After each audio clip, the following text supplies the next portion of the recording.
योग को शायद हमने समझा ही नहीं है। योग क्या, अध्यात्म, वेदांत, विज़डम की किसी भी धारा को हमने समझा नहीं है या फिर अपने हिसाब से विकृत करके समझा है। हाथ या पाँव, ये सब आसमान की ओर उठाना, ये योग बाद में है। पहले मन को आकाश की ओर उठाना, वो योग है। एक नहीं, बहुत बार श्री कृष्ण कह रहे हैं कि निष्कामता को, अहंकार निष्काम हो जाए, अपनी व्यर्थ की कामनाओं में डूबा हुआ न रहे, अपनी कामनाओं को अपनी अपूर्णता माने अपने मूल भ्रम से पैदा हुआ जान ले, तो योग है। लेकिन कामना पूर्ति के लिए नहीं है योग। कामनाओं की निस्सारता जिसने देख ली, मात्र वही योगी कहलाता है। सबसे पहले तो सबको योग दिवस की शुभकामनाएं। योग दिवस हम मना रहे हैं, बहुत अच्छा प्रश्न है कि उसके बाद भी हम पा रहे हैं कि इस समय दुनिया में एक साथ जितने युद्ध चल रहे हैं, उतना तो हमें द्वितीय विश्व युद्ध के बाद कभी देखने को नहीं मिला। तो वजह क्या है? वजह ये है कि योग को शायद हमने समझा ही नहीं है। योग क्या, अध्यात्म, वेदांत, विज़डम की किसी भी धारा को हमने समझा नहीं है या फिर अपने हिसाब से विकृत करके समझा है। देखिए, पहली विकृति तो यही है कि आज आप बार बार पढ़ने को पाएंगे कि yoga is the union of mind, body and soul. ये पहली विकृति है। भगवत गीता में योगेश्वर श्री कृष्ण बार बार, दर्जनों बार समझा करके कहते हैं कि योग का एक ही अर्थ है, अहम का जाकर के आत्मा के सामने समर्पित हो जाना। कि अहम और आत्मा के मिलन को, जो कि एक ही तरीके से हो सकता है कि अहम जाकर के आत्मा में लीन होकर मिट जाए, अहम और आत्मा के मिलन को योग कहते हैं। पर उसको एक तरफ करके, दरकिनार करके, उसकी उपेक्षा करके हमने योग के बहुत स्थूल अर्थ लगा लिए हैं। महर्षि पतंजलि के अष्टांग योग के जो पहले कुछ चरण हैं, 1, 2 या 3 चरण, यम, नियम, प्राणायाम, कुछ मुद्राएं, हमने बस उनको ही ले लिया है जैसे कि वही योग हो, और उसी को आम भाषा में योगा कहा भी जाता है। और उसी योगा का बहुत सारा प्रदर्शन आज हमें देखने को मिलेगा। उस प्रदर्शन से मुझे कोई विशेष आपत्ति नहीं है। दिक्कत यह है कि उसी प्रदर्शन को योग का आदि और अंत एक साथ समझ लिया जाता है। मैं कहा करता हूँ कि हाथ या पाँव, ये सब आसमान की ओर उठाना, ये योग बाद में है। पहले मन को आकाश की ओर उठाना, वो योग है। पर हम सूक्ष्म अर्थों में जाना नहीं चाहते क्योंकि शायद उसमें कठिनाई होती है या अहंकार को चोट लगती है। तो फिर योग हमें जो दे सकता है वो दे भी नहीं पा रहा है। योग भारत की उच्चतम खोजों में से एक है। भारत को, पूरे विश्व को बहुत लाभ दे सकता था, पर जितना लाभ दे सकता था उससे बहुत कम लाभ दे पाया है, क्योंकि शायद हम ही तैयार नहीं हैं लाभ लेने के लिए। युद्ध की आप बात कर रहे हैं, तो युद्ध का मतलब क्या होता है? युद्ध का मतलब होता है बंटवारा। जब भीतर से हम बटे होते हैं ना, तो बाहर भी हमें भेद ही भेद दिखाई देते हैं। जो भीतर से अपना मित्र नहीं होता, बाहर उसे हर जगह शत्रु ही शत्रु दिखाई देते हैं। दुनिया आज बहुत ज़्यादा खतरनाक जगह बन गई है, क्योंकि हम अपने भी शत्रु हैं और बाहर भी हमने न जाने कितने शत्रु पैदा कर रखे हैं। तो ये बड़ी अभी एक विकट स्थिति आ गई है, और इसका समाधान यही है कि हम योग हो, समाधि हो, मुक्ति हो, कैवल्य हो, निर्वाण हो, इन शब्दों को इनके वास्तविक अर्थ में समझें। इनका जो हमारी सुविधा से हम अर्थ कर लेते हैं वो ना कर लें।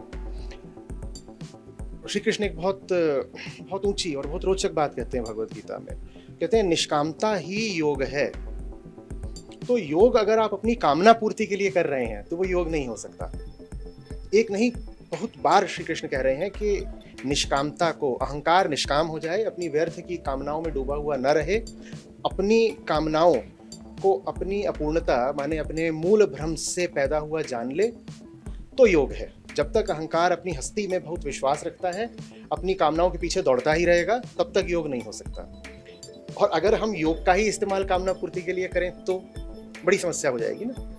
अब योग को और फिटनेस को एक दूसरे से समानार्थी जैसा मान लिया है। फिटनेस अपने आप में अच्छी बात हो सकती है, लेकिन फिटनेस का अध्यात्म और योग से कोई बहुत गहरा संबंध नहीं है। आमतौर पे जो लोग फिट होना चाहते हैं वो जानते भी नहीं कि उस फिट बॉडी का करना क्या है, या फिर वो उस फिट शरीर को, स्वस्थ शरीर को, मजबूत शरीर को कामना पूर्ति के लिए इस्तेमाल करना चाहते हैं। और श्री कृष्ण कह रहे हैं कि निष्काम हुए बिना योग हो नहीं सकता। और आप कह रहे हो कि मेरी कई तरह की कामना पूरी है। उदाहरण के लिए लोग कहते हैं योगा फॉर प्रोडक्टिविटी। अब प्रोडक्टिविटी इन व्हाट? प्रोडक्टिविटी उस काम में नहीं जिस काम की ओर आपको महर्षि पतंजलि या श्री कृष्ण भेजना चाहें। प्रोडक्टिविटी उस काम में जो आपकी कामनाओं के लिए आपको बहुत अनुकूल लगता है। लोग कहते हैं yoga for management, yoga for mind control, yoga for कितनी सारी चीज़ों के लिए। यहाँ तक कि योगा फॉर मैरिज भी हो जाता है। बहुत सारे लोग तो वेडिंग से पहले योग करते हैं ताकि फिट हो जाएं। बहुत लोग न जाने और किन चीज़ों के लिए शरीर को मजबूत करना चाहते हैं तो फिट हो जाएं। नहीं, शरीर अपनी जगह है, अच्छी बात है, बहुत अच्छी बात है, लेकिन कामना पूर्ति के लिए नहीं है योग। कामनाओं की निस्सारता जिसने देख ली मात्र वही योगी कहलाता है। और कामनाओं की निस्सारता सिर्फ तब दिख सकती है जब सबसे पहले जो हमारे अभी रास्ते चल ही रहे हैं, जिन कामनाओं पर हम चल रहे हैं, हम उनको देखें, अपने आप से पूछें ये कामनाएं मुझ में आ कहाँ से गई? क्या ये वास्तव में मेरी अपनी कामनाएं हैं मौलिक, या कि शरीर, समाज, संयोग ने इन कामनाओं को मेरे भीतर बैठा दिया है और इन कामनाओं पर मैं चल रहा हूँ? कोई नई कामनाएं नहीं है, बहुत प्राचीन कामनाएं हैं ये। इन पर चलकर मुझे या किसी को आज तक मिला ही क्या है?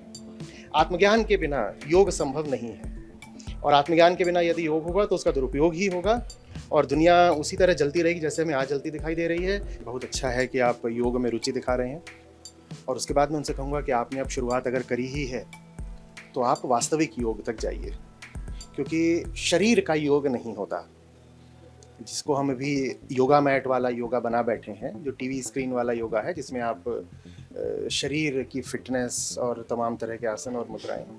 वास्तव में ये योग नहीं है, ये अधिक से अधिक योग की पहली सीढ़ियों में से कुछ हो सकता है। यहीं पर आपको रुक नहीं जाना है, इसको अपना लक्ष्य नहीं बना लेना है। योग शरीर का नहीं, योग अहम का होता है। जो हमारी मूलभूत आइडेंटिटी है उसका योग करना होता है, उसी को उठाना, उसका सब्लिमेशन कर देना। जो मैं बना हुआ हूँ उसको वहां तक ले जाना जो मैं हो सकता हूँ, ये योग है। योग का मतलब होता है मिलना, एक हो जाना। किसको किससे मिलाना है? जो अभी मेरा फैक्ट है, यथार्थ है मेरी जिंदगी का, जैसे मैं जी रहा हूँ, उसको उससे मिलाना है, उसको वहां तक उठाना है जो वो हो सकता है। इसको योग कहते हैं। और अगर मन के योग को हमने नहीं साधा तो बाहर का योग बहुत काम नहीं आएगा, बल्कि कई बार वो दुष्परिणाम भी दे सकता है। क्यों कह रहा हूँ दुष्परिणाम दे सकता है? देखो, शरीर माने क्या? कुछ भौतिक, पार्थिव, मटीरियल। अगर हम शरीर का ही सुख और शरीर की ही फिटनेस के पीछे हैं, परस्यू कर रहे हैं, तो मटीरियल को तो वो भी परस्यू कर रहे हैं ना, जो आज तमाम तरह के युद्धों में जूझे हुए हैं। तो जो आपकी मटीरियल डिज़ायर्स हैं, और बात, समस्या ये नहीं है कि वो मटीरियल है, समस्या ये है कि वो इररिलेवेंट है, उनसे आपको मिलेगा नहीं जो आप चाहते हो। तो उन्हीं मटीरियल चीज़ों के पीछे तो सारी ये युद्ध हो रहे हैं। आप भी मटीरियल बॉडी को ही योग समझ बैठे हो, और आज दुनिया भर में आप देख रहे हो, चाहे वो डिफॉरेस्टेशन हो, एक्सटिंक्शन ऑफ स्पीशीज़ हो, चाहे जो अभी न्यूक्लियर क्राइसिस खड़े होने के कगार पे हैं, ये सब हो, वो भी तो मटेरियल गोल्स को ही परस्यू करने के कारण आ रही है ना। आप भी अगर योग के नाम पर बॉडी, जो कि एक मटेरियल चीज़ है, आप उसको ही परस्यू कर रहे हो, तो फिर आप में और वो लोग जिनको कोई योग से वास्तविक संबंध नहीं है, उसमें उनमें कोई अंतर नहीं है। श्री कृष्ण एक जगह पर कहते हैं कि दुख से वियोग ही योग है। माने पहले आप अपने दुख के मूल कारणों पर जाइए और उन कारणों को छोड़ने की हिम्मत दिखाइए, तब आप योगी कहला सकते हैं। उसके लिए सबसे पहले अपने भीतर झांकना होगा और पूछना होगा कि मेरे दुख का मूल कारण क्या है। क्या आपके दुख का मूल कारण आपका शरीर है? ऐसा बहुत कम होता है। ऐसा बहुत कम होता है कि किसी भी व्यक्ति के दुख का मूल कारण उसका शरीर हो, या ये हो कि वो मोटा है या अनफिट है। ऐसा बहुत बिरला कोई यदा कदा मामला होगा तो देखने को मिलेगा। हमारे दुख का जो मूल कारण होता है वो हमारा आंतरिक अज्ञान होता है। हम खुद को नहीं जानते और इसीलिए अंधी कामनाओं के पीछे दौड़ते हैं, और जिस दिशा में फिर हमें ऊर्जा लगानी चाहिए उधर नहीं लगाते हैं। सही कामनाएं भी हो सकती हैं, सही कामनाओं को निष्कामना कहते हैं। तो सही कामनाओं में ना ऊर्जा लगा पाते हैं, ना ध्यान दे पाते हैं, क्योंकि हम अंधी कामनाओं को दौड़ रहे हैं। ये जो अंदरूनी अज्ञान है, ये दुख का मूल कारण है। और योगेश्वर कहते हैं कि दुख के मूल कारण को जो हटा दे वो योगी है। तो हमें खुद से बहुत ईमानदारी से आज के दिन पूछना पड़ेगा कि हम जहाँ खड़े हैं वहाँ हमारी परेशानियों का, बेचैनियों का, दुखों का मूल कारण क्या है। जिस हद तक शरीर कारण है, बिल्कुल आप शरीर की देखभाल करें, पर आप पाओगे कि 80-90% से ज़्यादा आपके दुखों का जो कारण है वो आपके भीतर है, शरीर में नहीं है, आपके भीतर है। मटीरियल नहीं है, इनर है, साइकोलॉजिकल है। तो आपको उसको स्वीकार करना होगा, और जो आपने कारण पकड़ रखे हैं उन कारणों को छोड़ने की, पहले उनका अवलोकन करने की, उनको जांचने परखने की, और फिर जांच परख के उनको छोड़ने की हिम्मत दिखानी पड़ेगी। तब आप होंगे वास्तविक योगी।